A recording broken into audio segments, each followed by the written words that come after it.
students, you are here because you want to revise or you want to do some practice questions on the allowance for impairment of trade receivables.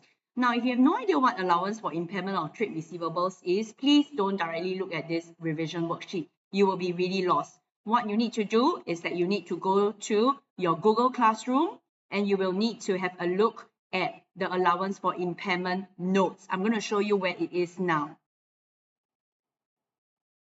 So, under your Google Classroom, you need to take a look at the classwork section. On the top, there will be a classwork tab. Please go to your classwork tab. Under your classwork tab, you can see that everything is arranged in topics. You should go to your trade receivables topics here. All right, and you need to take a look at trade receivables notes. Under the trade receivables notes, right, you will be able to see some materials there. This is the material. Now, if you don't understand how to do a write-off, you should watch this video to learn how to write off a trade receivable. If you don't know how to increase an allowance, you should watch this video to learn how to increase allowance. Trade receivable worksheet. There is a trade receivable worksheet for question 1 and question 2, right? So you should look at question 1 and question 2. All right. Now I will go back to the revision worksheets. In this worksheet, we will be doing 2 questions on allowance for impairment of trade receivable. So I'm going to go through the first question. Timothy is a trader. The financial year of his business ends on 31st of December. So the financial year end of the business is 31st of December. That's the end of the year. Now, they also tell you on 1st of January, the balance of the allowance for impairment of trade receivables, 1st of January, right? So the allowance is $500. So what does this tell you? This tells you that the OA, the original allowance, is 500. So that one we have to remember. Okay? Now, so what is this allowance for impairment that we are talking about? Right, so that is the first required question. Explain the meaning of allowance for impairment of trade receivables. So what does this mean?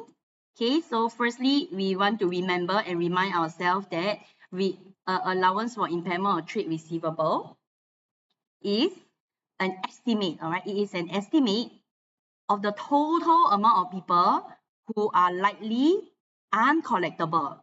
All right, likely uncollectible. So meaning it's like a rumor, it's not yet confirmed. Maybe they cannot pay you. So for example, if you have a friend whom you lent $10 to last year in December, you lent her $10 or lent him $10, and you've been reminding, this person has been coming to school and you say, hey, please give me your please pay me back, Yeah, I will, but not, but it's been like nearly 2 months and the person hasn't paid you. So you have some suspicion, you're not quite sure. Maybe you cannot collect it back. So if that's the situation, right, this is a allowance. It is an estimate because you estimated that maybe your friend cannot pay you back. All right. Now, an allowance is a contra asset. All right. Contra asset has an accounting rule minus plus, which means that credit balances, right? If you credit something, you are increasing it. Now, what does a contra asset mean? A contra asset reverses, or rather reduces, sorry. It reduces assets. So, contra asset will reduce asset. Whatever your trade receivable is, when there's an allowance, your trade receivables, your net trade receivables will be lesser. Next, they want you to state and explain an accounting theory that is applied, all right, when you are making a provision for an allowance. So what is the accounting theory? You can use the prudence theory. The prudence theory is quite easy to remember. It says that assets cannot be overstated and liabilities cannot be understated. Okay, cannot overstate assets and cannot understate liability.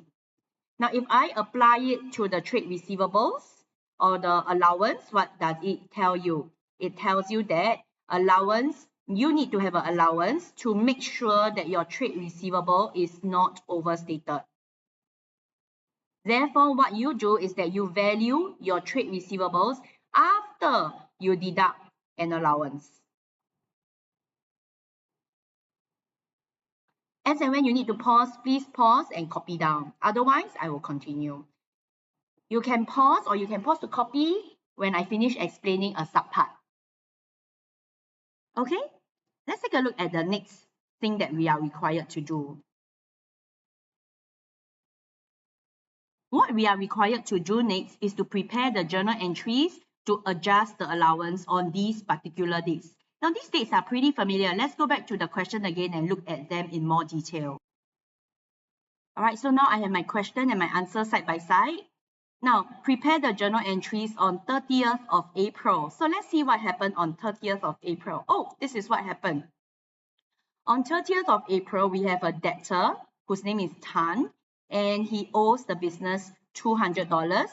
He was declared a bankrupt, and the question tells you that the entire amount must be written off. All right, so if you want to write off an entire amount, what do you do? All right, if you want to write off an entire amount, this is how you would record it. On the actual date that it happened, 30th of April, this person, you're going to record this person is never going to pay you back again. All right, so if he is never going to pay you back again, the accounting rule is the account affected is trade receivables. You are going to record Tan as minus $200 because he's never paying you back again. Now, can you remember previously you said here that allowance is an estimate of the debts that is not confirmed. Now, this person has been declared a bankrupt. It's confirmed that he cannot pay you back. So what do? You actually take this $200 out from the reserve because last time you estimated maybe cannot pay. But now he's bankrupt. He confirmed plus guarantee cannot pay. So what you do is that you are going to record allowance minus. Okay, allowance you will minus.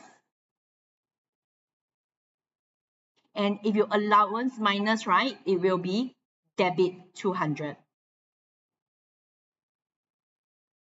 April 30th. So now you are done with April 30th. The next one that you are trying to do is July 28th. Let's take a look what happened on July 28th. On July 28th, this is what happened. Lim, let's use a different color for this. Lim, who owes you $500, was declared a bankrupt, but he can pay you or he will pay you. He has paid you 80 cents for every dollar that he owes. The rest you need to write off.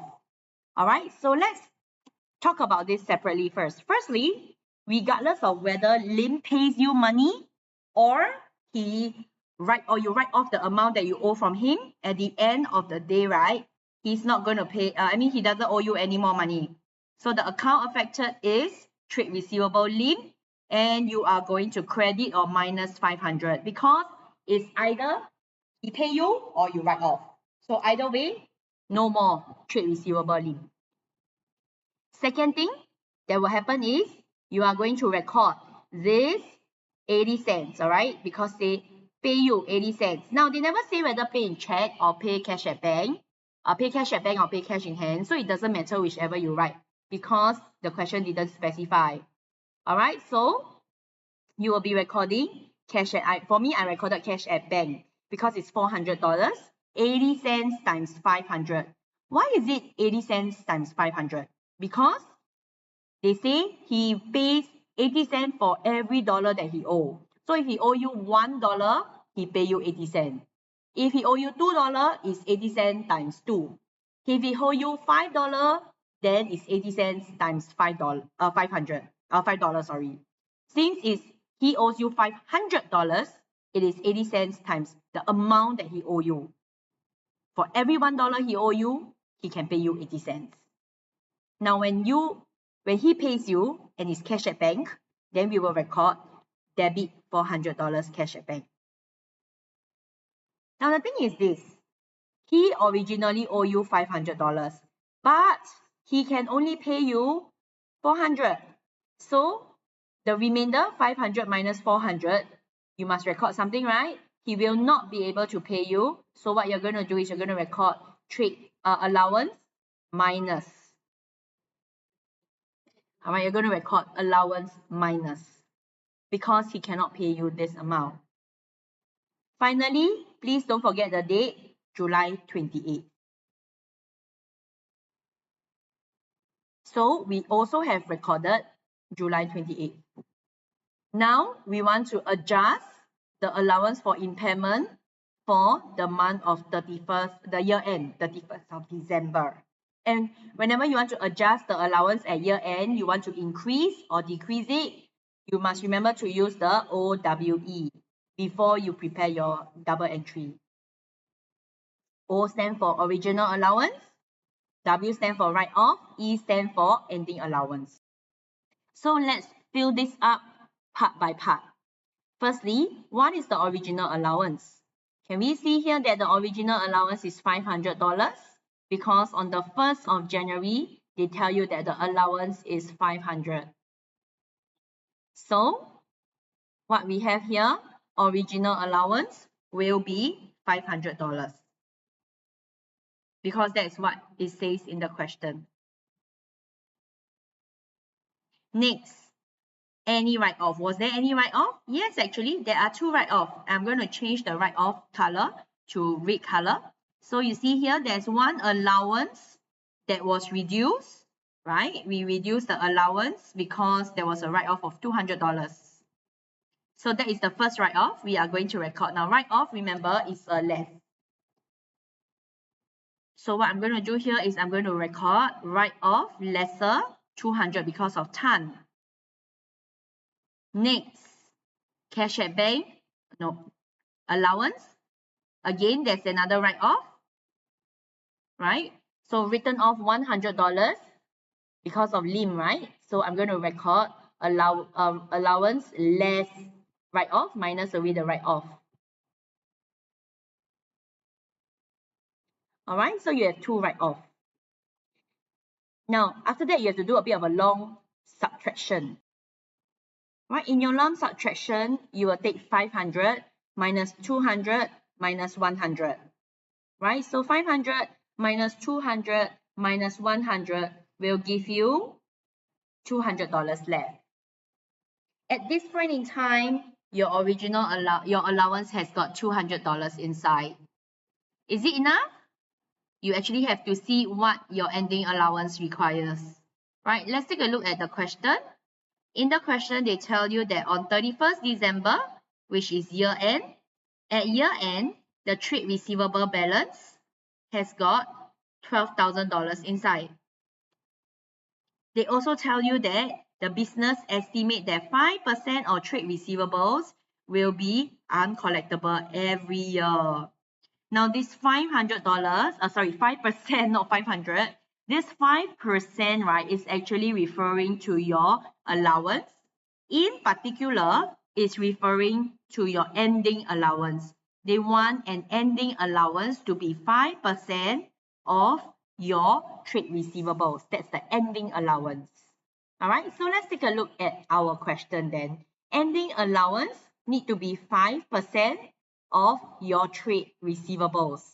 So I'm going to complete this. Ending allowance must be 5%. So if I do a calculation, 5% times 12,000, I will get an ending allowance of $600.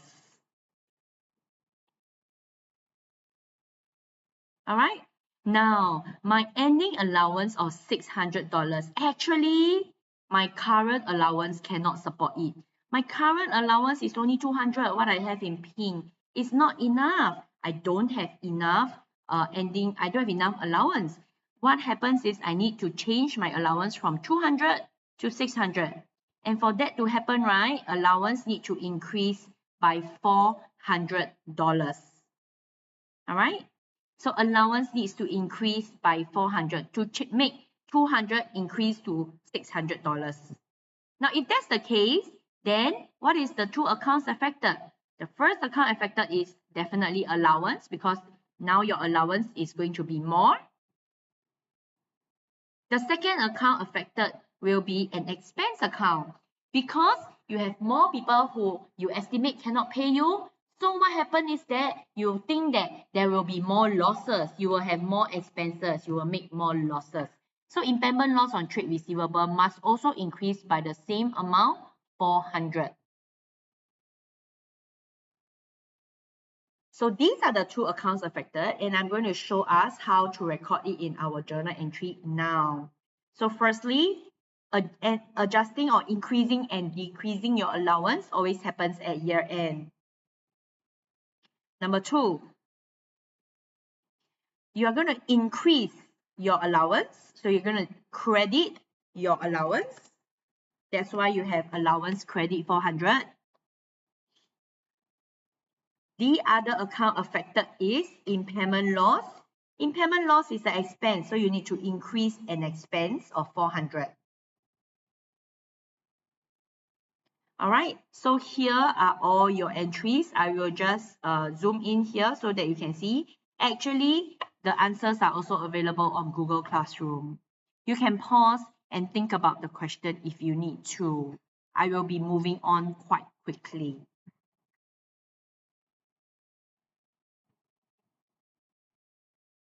All right, indeed, they ask you to state the amount and the account that is going to be shown in statement of financial performance. As a reminder to you, statement of financial performance is income minus away expenses. So I am actually interested in my expense. So of all the items here, where are the expense? All right, your expense is only one item.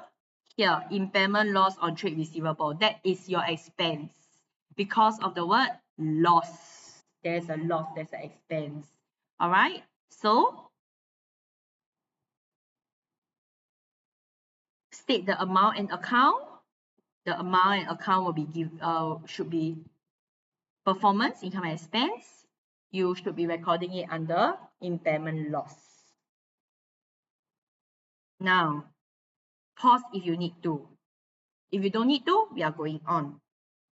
In the statement of financial position, you need to remember A equals to L plus OE.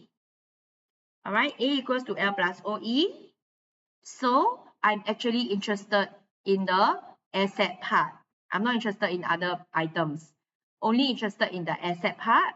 And my asset part looks something like this. Trade receivables, current asset first, because trade receivable is under current asset. Then trade receivables minus allowance. My trade receivables is 12,000 from where my question just now. And my allowance, where do I use? You see, got so many number here, 500, 200, 100, 200, 600, 400. Which one should I use? Now, firstly, I want to remind you that this is your ending allowance. So you should be using ending allowance. Number two, I also want to remind you that your allowance is at year end, they say it must be 5% of $12,000. So just $600 is 12% of is 5% of $1,200. Right? So allowance for impairment will be 600. And there's a way to calculate this 600, which is 5% times 12. Not only that, there should be a line underneath this 600. 12,000 minus 600 will give you your net trade receivables.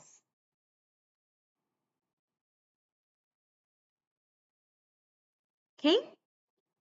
In addition to that, the next question wants you to interpret transactions. So here are the transactions you should interpret.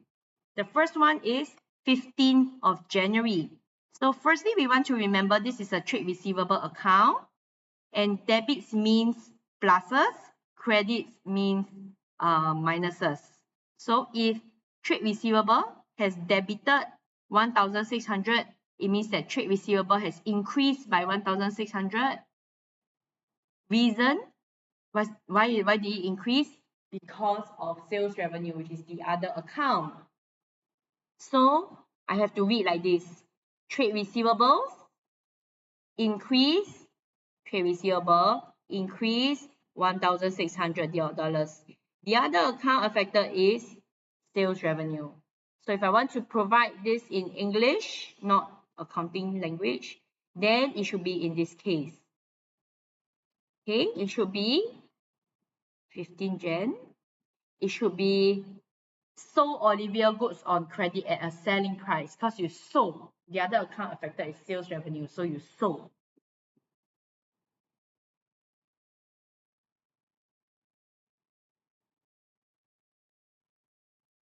Let's try another question.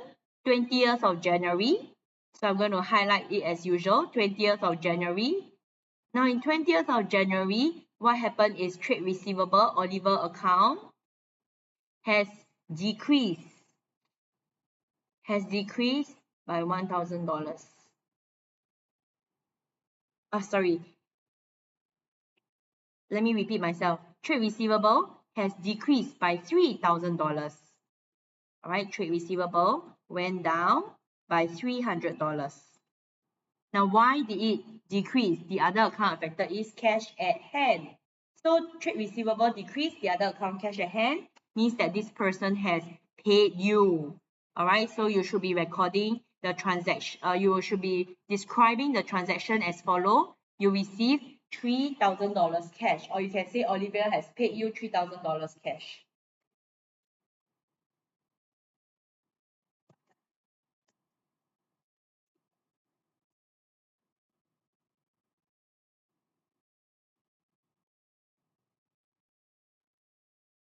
Let's take a look at what happened on 31st of Jan. On 31st of Jan, you can see that trade receivable has decreased again. So trade receivable decreased again. But this time, the other account that happened, the amount is 1,000. Now, what is the other account affected? The other account affected is allowance. Now, what happens? What's the situation when you minus trade receivable? Then you minus away allowance as well. By now, you should be very familiar. This is basically a write-off. All right, so a write-off has happened. Let's take a look at what is the write-off description. Firstly, you just need to say in this case that there was a write-off. Okay, you wrote off an amount. And it's not enough to say who, or you just leave it as dangling. You must say exactly who. You wrote off $1,000 that Oliver owes you.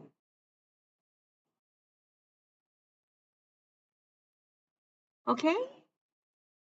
Now, question 2, Bedok Green, is actually very similar to question 1.